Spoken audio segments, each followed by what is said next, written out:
So you've decided it's time for a new project. You find that one bike. You hit the seller up and you hear those two horrible words that you don't want to hear. No title. So you move on, right? Because no title. That's a uphill battle you don't want to deal with. Or is it? I'm going to show you the process that I used to title a bike without a notarized bill of sale and without an existing title.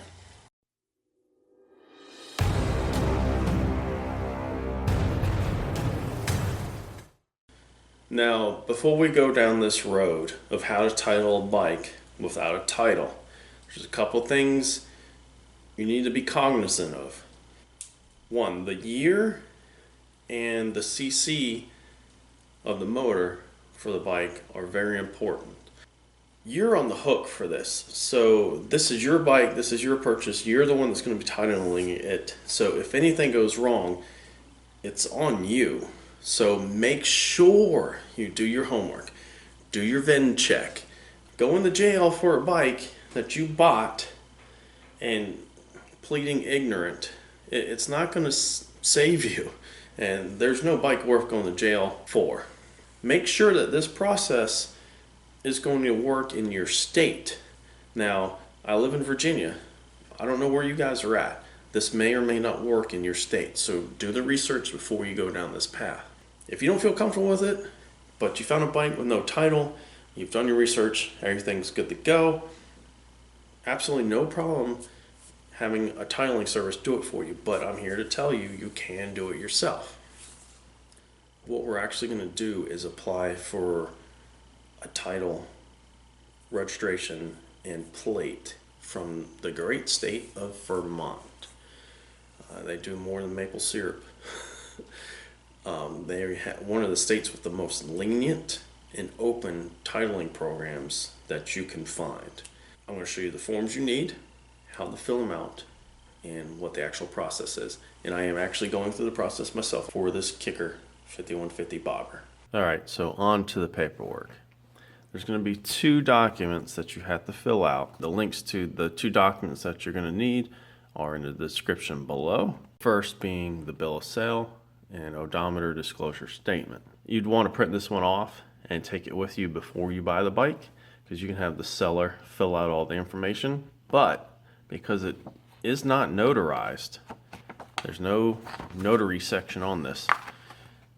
If you already purchased a bike but you know the seller's information, or maybe you don't, there's no verification of any of that. So it's a possibility, I'm not telling you to do this, and you didn't hear it from me, but it's a possibility that you could have one of your buddies put their information as if they were the seller and sign it.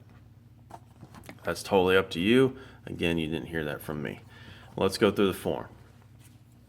So first is the seller's name, the year of the bike, the make of the bike, the model, and then the body style is motorcycle or MC, the primary color of the bike, and then you need to know the length of it. I measured from axle to axle on this particular bike.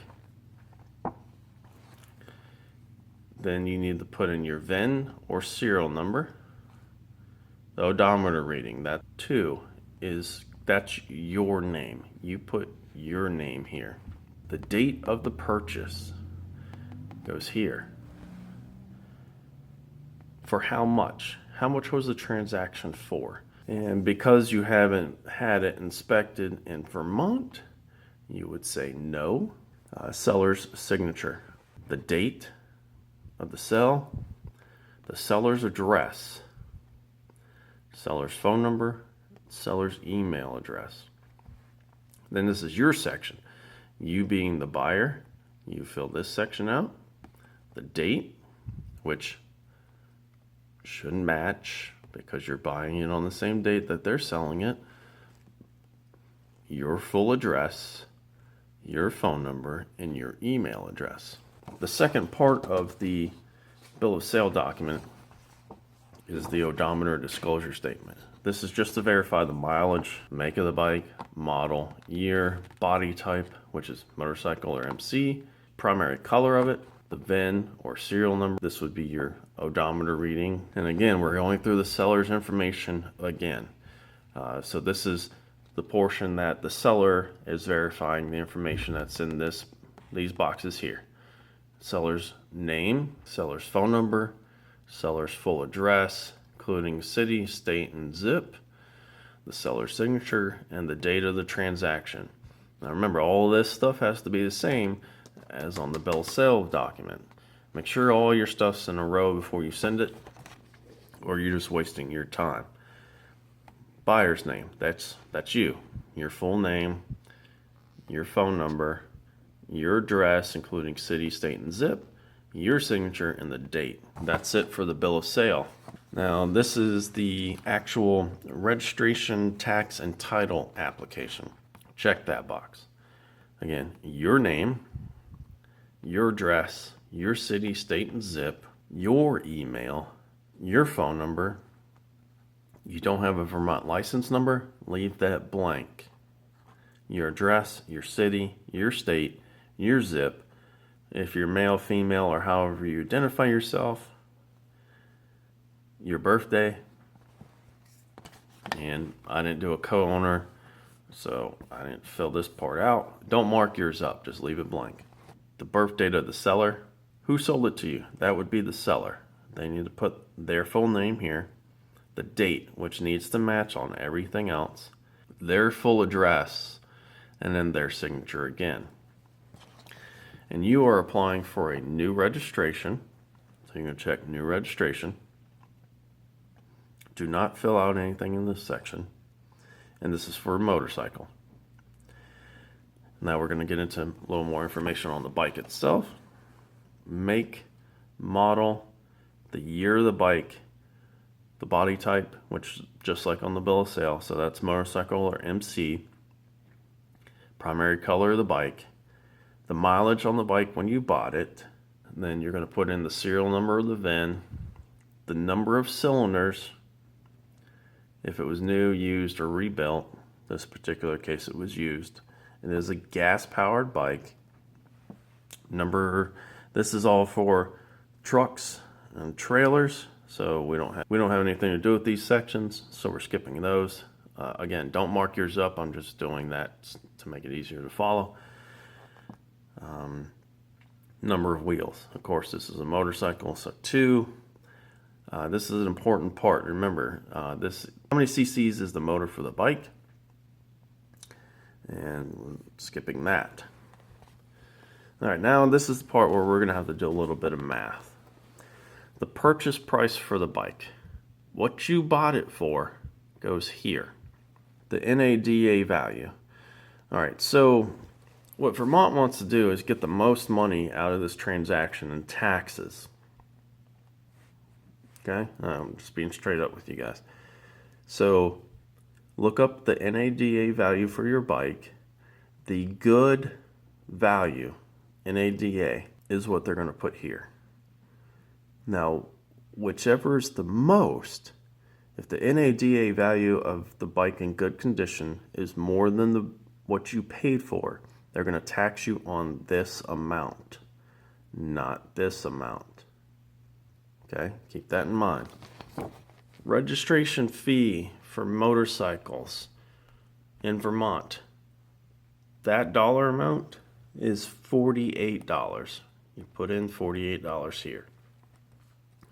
Your tax is a percentage of the purchase price or the NADA value, whichever is higher. You add that here. I will double check that tax amount and I'll put it up on screen right about here. We're not doing a transfer. There's no warranty. There's no fuel user credits or anything like that. There shouldn't be any other. Now you're going to total up your registration fee and your tax, and that's going to be your total down here. That's what you have to cut a check for that amount. You got all your papers filled out. Everything looks good. You then put it in an envelope and you address it to the Department of Motor Vehicles, 120 State Street, Montpelier, Vermont, 05603. You put everything in your envelope. You've got your papers in there. You put your check in there, put a stamp on it, and you send it away. Then you wait. I had to wait 3 weeks for mine. You'll receive an envelope. Actually, you'll get two. At least I did. You'll get one. This is your registration certificate, a Xerox copy of your registration form that you filled out. Keep that with all this documentation. And you'll also get your Vermont license plate. You'll also get your sticker. Take it to your local DMV, which I'm about to do right now, and tell them that you need to title, register, and plate your Vermont motorcycle in your home state, which in my case is Virginia. Well, I'm back from my local DMV, and it worked. Very successful trip. I took my paperwork from Vermont, told the employee at DMV what I was trying to do, that I had a Vermont title in my name for a motorcycle, but I was a resident of Virginia, and I wanted to title, register, and plate it for Virginia. Gave her all my paperwork. There was also one form that I had to fill out once I got there for me in Virginia. That form number is VSA 17A. Should look like this. A application for certificate of title and registration. Name, the same stuff that you did before. Make sure it all matches. I only did the registration and everything for a year. So total cost involved today for me was $48.50. Walked out with a new Virginia plate, my registration and stickers, and I just put everything in a binder and in a title. Easy. I now have a fully legal, minus state inspection, 2010 Kikker 5150 200cc bobber. Now, the only issue I ran into was when I went up to the counter and presented my paperwork. The young lady that was there, who was very helpful and very nice, by the way, told me that she couldn't issue me a title without the previous title. This is where it pays to do your homework. If you run into that, you let them know that Vermont does not give titles, and this is where the CCs and the year come into play full circle. They do not issue a title for anything under 300 cc's or over 10 years old. That's the key to the system.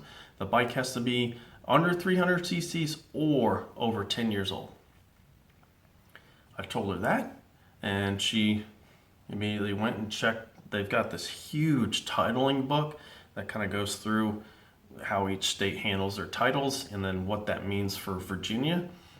And she came back and said, "You were right. Your title is coming out of the printer right now. We're going to get you out this door as soon as possible." If I can do it, you guys can do it. And maybe this will cause you to kind of give a second look to buying a bike without a title, now that you know that this process is out there for you guys to take advantage of. Hopefully this video wasn't too long, but hopefully I didn't cut any important stuff out. But that's it. Don't want to keep rambling.